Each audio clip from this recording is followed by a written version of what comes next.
Speaking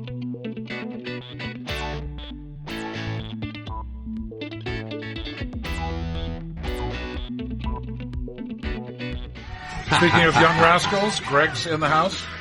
Hey, look at that. How are you? Good morning. Good morning. Is that the first time we've ever called you a young rascal? That's good. It was. I was still. You caught me off guard. I was almost speechless. But I recovered. I've met you. You're not speechless. How are you? Oh, doing great. Good. So, what's going on at Co-op before we go to the topic at hand today? Well, because I know Beth is hot. She wants to get going. It's I know, and there's a lot to talk about this morning, so I will make it quick. Hang on, Erin, we're getting there. Just want to remind that Monday starts Turkey Bucks. So yes, you start collecting your Turkey Buck stamps on Monday, and full details of the program are at the Concord Food Co-op. And great. It's for turkeys, well, tofu turkey. Yep. Thanksgiving sides, fresh bakery pies, or groceries. Groceries. There you go. You save them in anything you want at Thanksgiving time. So if you're saying, well, I don't know if I want a turkey, it's okay. Yeah. There you go. Mm-hmm. That's cool. All right. So what do you want to do today? Well, whoa, that was deep. Well, it is. I've asked two local nonprofits to be on the show today, and the topic is how COVID is impacting local nonprofits and their clients. Yeah. You know, Senator Dan Feltus just said it's crushing families, but it's. You know, we all know how COVID is affecting our own personal lives, but. It is definitely having an impact on the nonprofit community, and so I would only be guessing how it is, and I would rather that they come in and talk a little bit about their organizations and how COVID is affecting their organizations and what they're doing to adapt. All right. Well, Beth Heyward's in the house. Hi, Beth. Hello. Community Services Director at Community Action Program, Belknap Merrimack County. She's been a CAP for 3 years, worked in the nonprofit world for 12 years. God, what are you, like 20? I mean, you must have started as a kid. Yes. She oversees, she's been working for 12 years. She oversees 5 area centers throughout Belknap, Merrimack County, Laconia, Merida, Suncook, Warner, and Concord. She oversees the Fuel and Electric Assistance Program, also oversees all of the housing stabilization programs for CAP. Wow. Busy. How'd you find the time to come here? Very busy. Well, this is a great opportunity, so I made sure to make the time. All right. And Erin Schaick. Hi, Erin.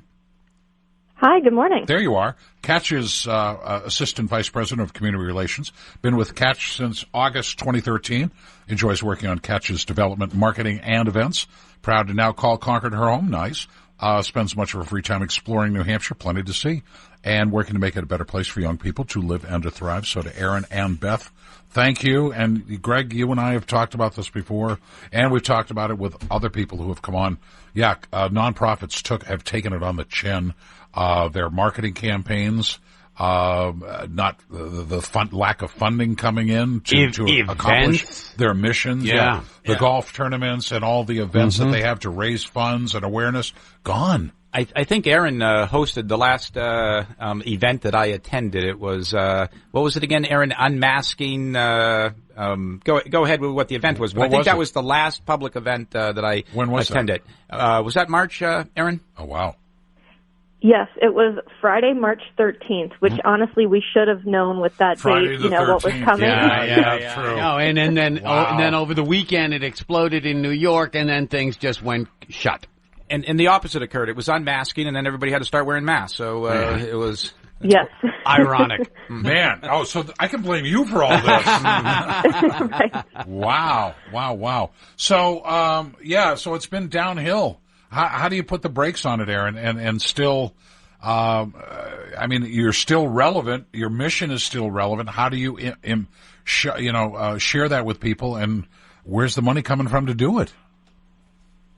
Yeah, so I mean, it's been, I'm sure all nonprofits can relate, it's been an overwhelming challenge on numerous levels. I think one of the ways that I've been talking about it the last, 5 or 6 months is that it is even more obvious to both those of us who work in the housing field and, the people who've been working from home. Housing is absolutely one of the most important things in someone's life. Mm-hmm. And I think everybody can relate to that, no matter what your salary is, what you're dealing with at home, what you're dealing with at work. Housing is absolutely important, and we all need to make sure that we have that everyone has a safe place to call home. Mm-hmm. Absolutely. Beth, same question to you. I mean, all these months, how do you put the brakes on and say, no, we're not going in, we're staying right here? How do you do that? Yeah, so for us, we really had to change our entire business model.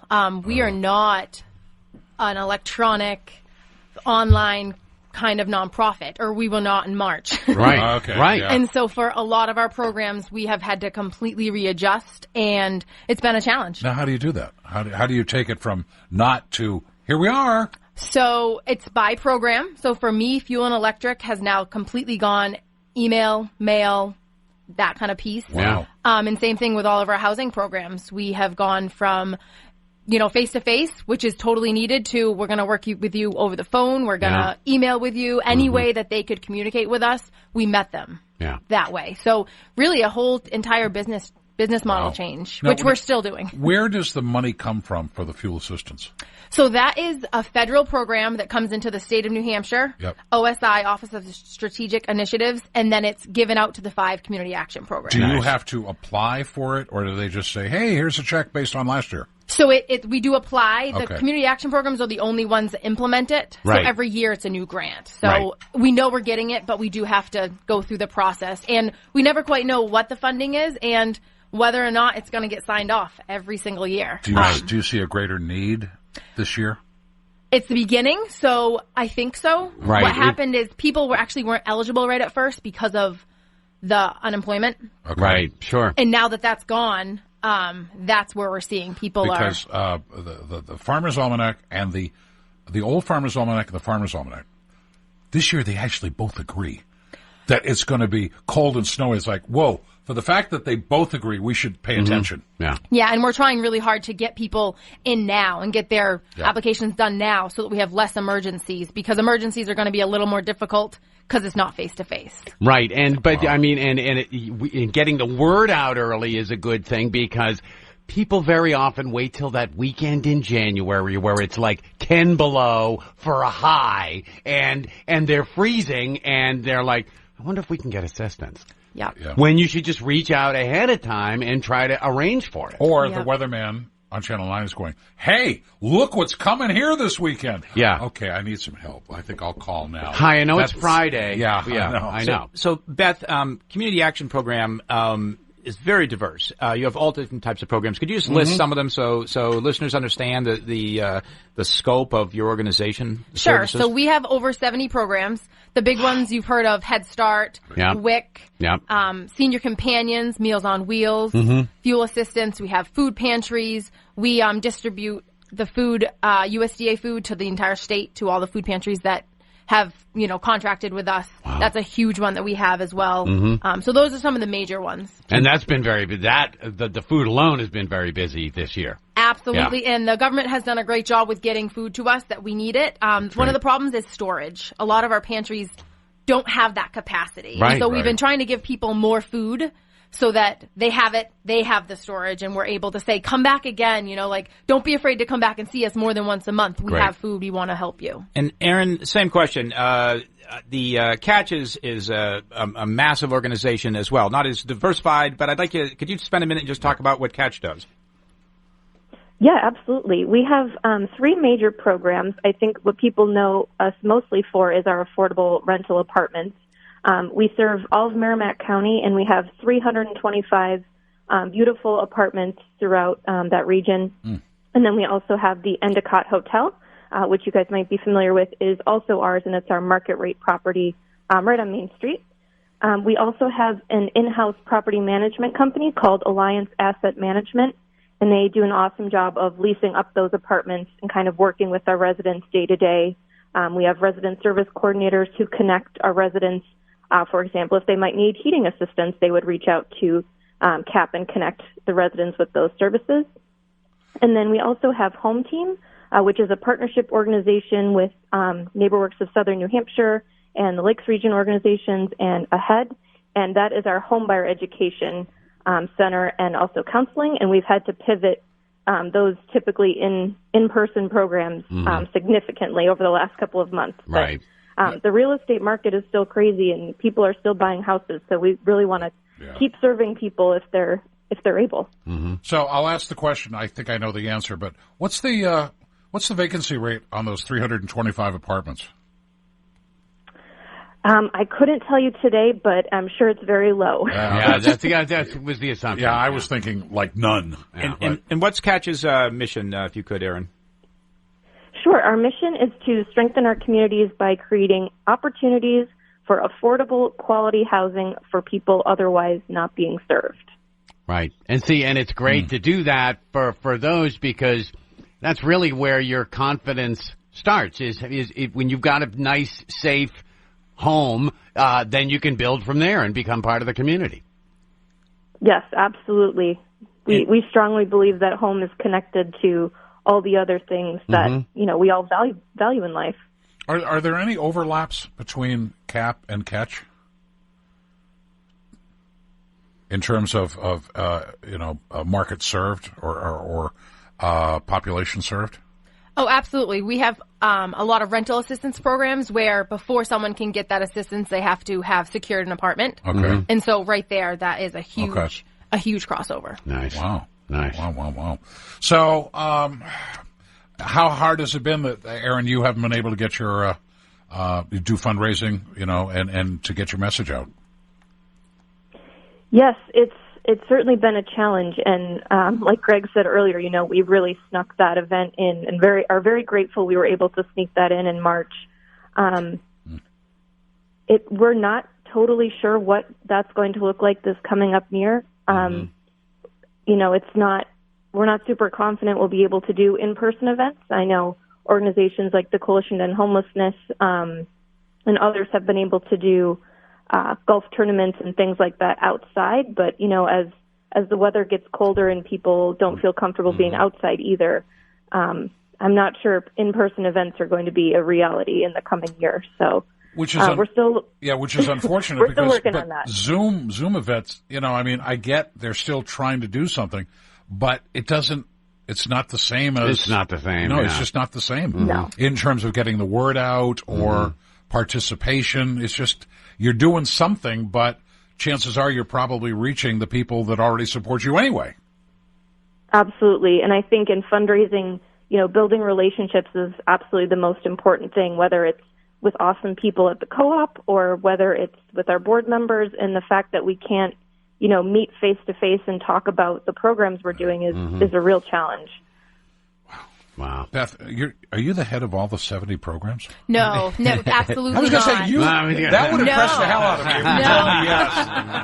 Yes. Jean Agri is our executive director, and Michael Tabery is our deputy director. Oh. So they oversee the full umbrella, and I have my programs that I oversee. Don't you want more? I don't. I'm completely content with the ones that I have right now. Wow. So is all of your stuff federally or state funded? Or do you take, is any of it incumbent upon private donations? We do private donations as well, and also town and county. Oh, nice. So all the towns that we serve under my area center, so each area center has towns that cover Belknap and Merrimack Counties, and each town provides us with funding every year. And so that's actually part of my job, is I go to the town meetings or whatever they request me to do, and just explain these are the services this last year that your town received, and ask for more money and, thank them for all the support. And so not sure how that's going to pan out this year. Because a lot of towns are going to have issues with their budgets. Yep. And I don't know whether they want me there face to face. Some towns have asked. Some towns have said, we'll just send the check. And so it's very dependent on the town. So that's another thing that's going to look a little different this year for me. Yeah. So I was going to jump in and say the Concord Food Co-op board selected 12 recipients for the Rounded Up at the Register program next year, and the 12 recipients it's based on the mission of that nonprofit and in their primarily serving individuals that are adversely affected by COVID. So both Catch and the Community Action Program are recipients of the Rounded Up at the Register program next year. They're two. So it's no coincidence that they both happen to be here this morning. Is that what I'm hearing?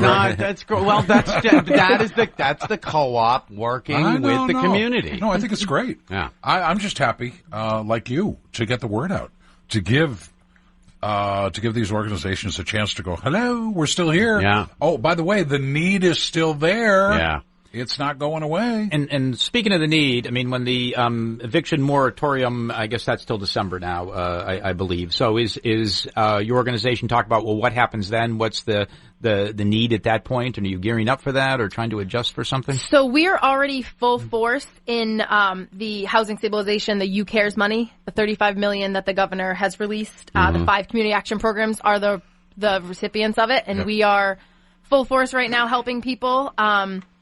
And so we are already geared up. We know that is just going to continue. This money is good until December 31st. So we're not sure what's going to happen there since it now has been extended to the end of the year. And so we are adding to our team, our housing stabilization team, for coordinators who are working every day calling landlords and getting the paperwork needed. So if anyone is struggling with back rent, struggling with rental assistance, and you've been affected by COVID, the easiest way to apply is capnh.org. Nice. Click on what county you live in. Each of the areas, community action programs cover certain counties, and it's an online application. Okay. And so that gets submitted, and then someone will reach out to you. And so we are working diligently to help as many people as we can. I hate to spend money if I don't have to. That being said, is the $35 million enough? I honestly don't know because we're just in the middle of it right now. Okay, right, okay. I don't know. It's really going to depend on how quickly we can help. That's if it's not, is there a mechanism where you can go back and say, by the way, we need an extra 2.6? Yep. So we have some other programs that we're kind of partnering with this money. And so what we're doing is someone comes and we can help them with a certain amount with this money. And we usually get them transitioned into another program so that they're able to be helped past December. Oh, that's we good. know, okay, you're still going to need 6 months. Well, let's look at the other programs that we have. So we've been to stretch the money kind of partnering with our other programs. But based on people's reality right now. Absolutely. You know? Yeah. People need it. Hey, Erin, are there any more plans in the future for refurbing old buildings and mills like the one that was in Franklin? I mean, that was a fabulous project. Anything on the drawing board?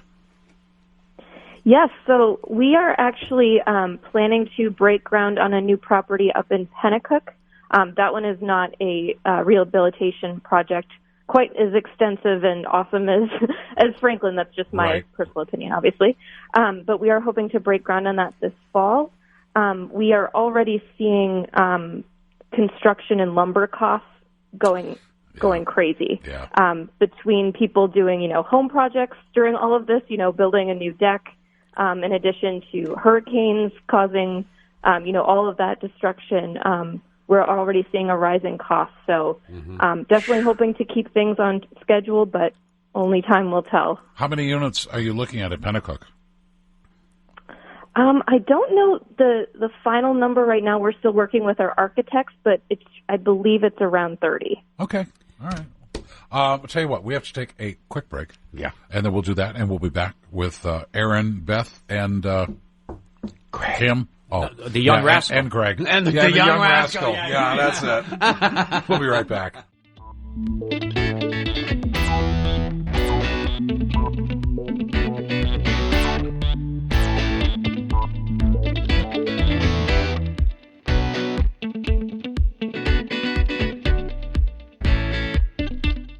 Here's your chance.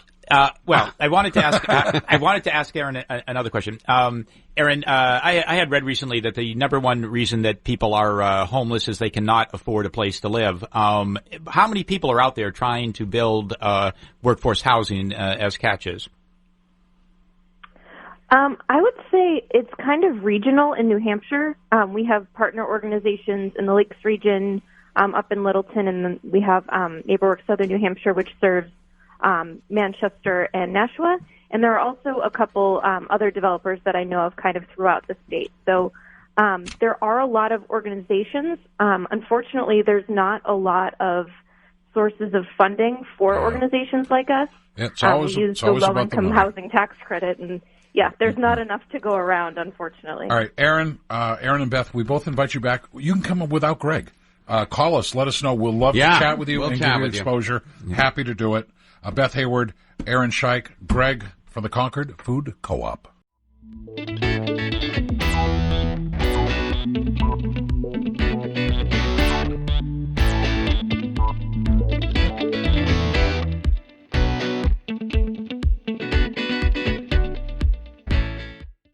If you're in the mood for real food, it's Concord Food Co-op.